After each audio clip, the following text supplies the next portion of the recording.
Teksa Shqipëria po afrohet gjithnjë më shumë Bashkimit Evropian, pyetja lind nëse bizneset shqiptare janë gati për këtë treg sfidues.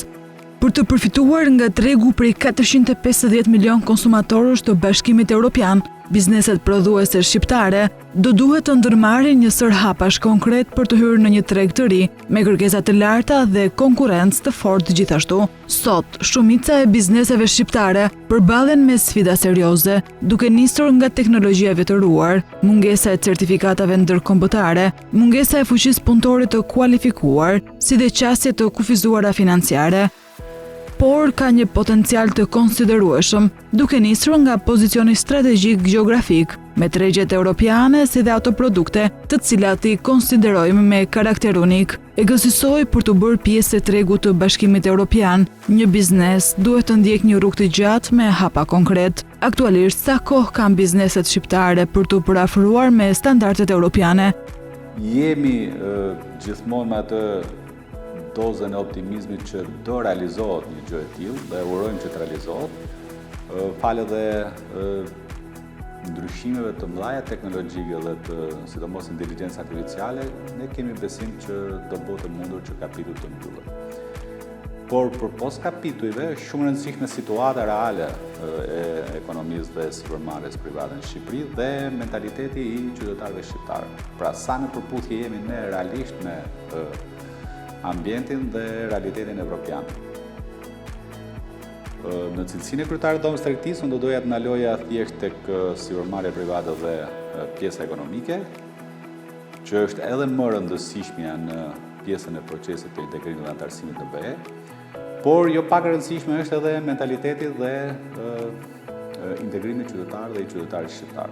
Për sa I përket sipërmarrjes, të paktën nga gjithë informacionet që Dhoma e Tregtisë ka mbledhur deri tani, jo më shumë se 20% e sipërmarrjes shqiptare janë në përputhje me standardet e BE-s aktualisht. Pra, nëse ne do kemi një skanim real në përputhje me standardet që sot ushtron sipërmarrja private evropiane krahasuar me sipërmarrjen private në Shqipëri, rreth 20% e këtyre sipërmarrjeve në Shqipëri janë në standardet e sipërmarrjeve të BE-s. Pra, kjo përqindje caktuar e sipërmarrjes private është e gatshme të integrohet në tregin evropian dhe të jetë një pjesë e rëndësishme e zhvillimit ekonomik të Shqipërisë. Sa janë kostot dhe sa e mundur është që të integrohet pjesa tjetër e sipërmarrjes private, kjo është një proces të cilin nuk jemi ne të parët që po e kalojmë, është një proces që kanë kaluar shumë vende dhe modelet janë gjëja më e mirë që Shqipëria mund të referojë. Pra ne kemi pas Kroacinë, kemi Polonin, kemi Sloveninë, Slovakinë, Çekinë, Bullgarinë, Rumaninë, të gjitha janë vende të cilat e kanë kaluar procesin e hapjes negociatave, për afrimin e legjislacionit dhe të teknologjisë, sidomos në pjesën e sigurisë ushqimore, si dhe mbylljen e negociatave dhe anëtarësimin në BE. Kjo është një fazë që unë mendoj që kërkon shumë kujdes nga pjesa e qeverisë shqiptare. Që do thotë, të gjitha këto vende që janë anëtarësuar kohët e fundit në Bashkimin Evropian, të gjitha kanë pas një paket financiare përfitimi konkret e lidhur drejt për drejt me sipërmarrjen private dhe me sektorë të ndryshëm të ekonomisë. Dhe në rastin konkret, unë mendoj që qeveria shqiptare nga një anë dhe sipërmarrja nga ana tjetër, sepse duhet kemi edhe aplikimet e sipërmarrjes, duhet të jenë shumë të kujdesshëm për të shpërndarë këto fonde që BE-ja I vënë në dispozicion nëpërmjet projekteve të ndryshme apo donacioneve të ndryshme, në mënyrë që të rivitalizojmë sektorët prioritar dhe potencial të sipërmarrjes private, që këta sektor të performojnë siç duhet në ekonominë evropiane.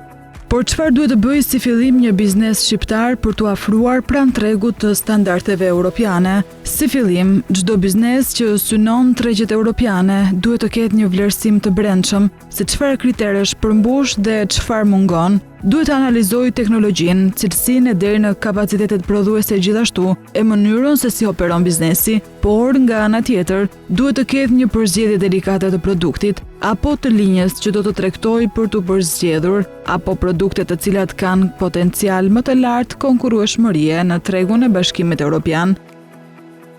gjë e cila kërkon fokus në cilësi, përshtatje si dhe aftësinë e certifikimit, dhe kjo na çon në hapin e tretë, certifikatat. Ato duhet të jenë nga certifikimet ISO për cilësinë, për produktet industriale apo të sigurisë ushqimore, si dhe për menaxhimin cilësor, të cilat janë dokumente të domosdoshme për të hyrë në tregun blu. Me zhvillimin teknologjik, bizneset do duhet të investojnë paralelisht, nga ku digitalizimi është domosdoshmëri, duke nisur nga kontrolli i inventarit dhe prodhimit deri në menaxhim financiar e logjistik, që të gjitha proceset të jenë në monitorim dhe të raportueshme. Flasim për standarde, normalisht që flitet për standarde dhe për kërkesat të padiskutueshme që tregu evropian i ka. Sidomos në industritë e prodhimit ushqimor, është e padiskutueshme që duhet standardi i HACCP ISO-s dhe i HACCP-it. Dhe këto normalisht që janë standarde të cilat të gjitha kompanitë që ushtrojnë aktivitetin e tyre prodhues në Shqipëri duhet të kenë. Por jo vetëm industria e prodhimit, të gjitha industritë në Shqipëri, të cilat janë të strukturuara dhe të fokusuara në sektorët prodhues, qoftë industrial, qoftë ushqimor, janë të detyruar që të plotësojnë të gjitha kriteret dhe kërkesat e Bashkimit Evropian. Këtu është mundësia që këto sipërmarrje, nëpërmjet aplikimeve të tyre, duhet të marrin fondet e duhura dhe mbështetjen e duhur financiare në mënyrë që të përshtaten dhe të plotësojnë të gjitha kërkesat dhe standardet që tregu evropian ka.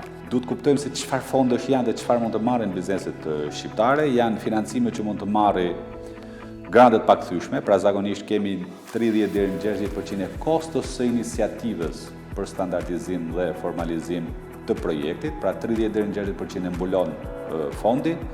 Janë bashkëfinancime me bankat e Bashkimit Evropian, që në momentin që ju pra një sipërmarrje fut 40 deri në 70% pjesën tjetër e fut BE-ja, janë kredite buta me garanci të Bankës Evropiane, si dhe janë mbështetje në pjesën e trajnimeve dhe në pjesën teknike që bëhen nga fondet të ndryshme që jepen.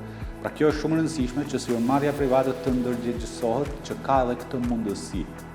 Pra përveç asaj që qeveria shqiptare duhet të ketë fokusin e saj industrinë e prodhimit, turizmin, energjinë e gjelbër. Pra ka shumë kompani të prodhimit në shqiptar, sidomos në agropërpunim, që e kanë të pamundur të bëjnë investimet në pjesën e menaxhimit të mbetjeve. Dhe kjo është një ndër zërat kryesor që Bashkimi Evropian ka të bëjë me ruajtjen e mjedisit. Kështu që këtu janë edhe fondet të fokusuara. Kështu që shumica e kompanive duhet të jenë të orientuar që të bëjnë kërkesat në mënyrën e duhur që të përfitojnë këto fonde. Sepse nesër pas nesër, në momentin që ti do jesh antar i Bashkimit Evropian, Agjencia Kombëtare e Mjedisit, e cila është përgjegjëse për ruajtjen e mjedisit, do të kalojë deri në masa drastike në mbylljen e kompanive të cilat nuk plotësojnë kriteret.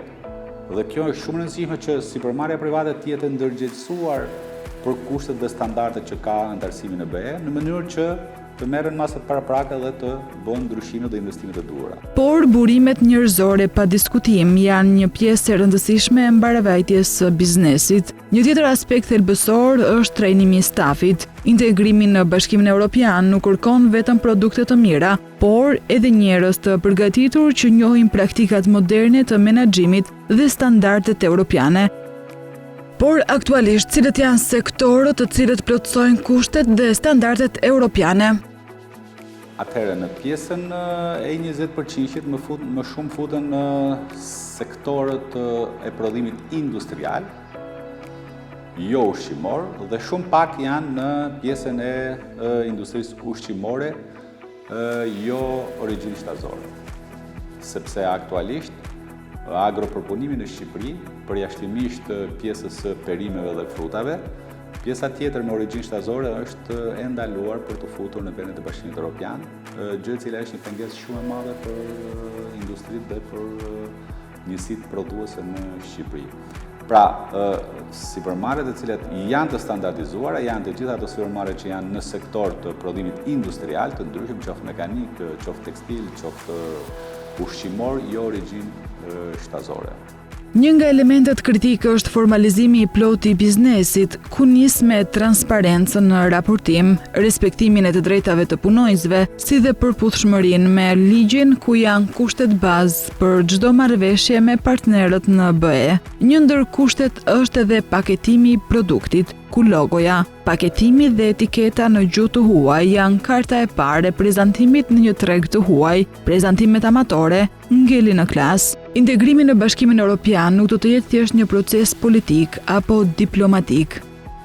Ai do të jetë një test real për bizneset shqiptare. Nga Tirana në Bruksel, rruga kalon përmes standardeve. Të jesh pjesë e Bashkimit Evropian do të thotë të operosh me standarde të larta, të jesh transparent, efikas dhe konkurrues.